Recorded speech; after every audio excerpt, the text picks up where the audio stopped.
బెంగాల్లో టీఎంసీ ఆఫీసులపై దాడులు జరిగాయి. టీఎంసీ కార్యాలయంలోని ఫ్లెక్సీ బోర్డులు, బ్యానర్లు ధ్వంసం చేశారు.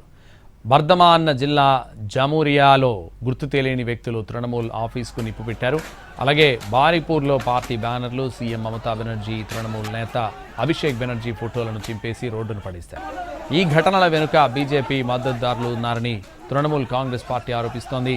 ఎన్నికల ఫలితాల సరళి బయటకు వచ్చిన వెంటనే ఆసన్సోల్లో, బారిపూర్, తుఫాన్గంజ్, పానిహటిలో తృణమూల్ కార్యాలయాల్లో విధ్వంసానికి పాల్పడినట్లు టీఎంసీ ఆరోపించింది.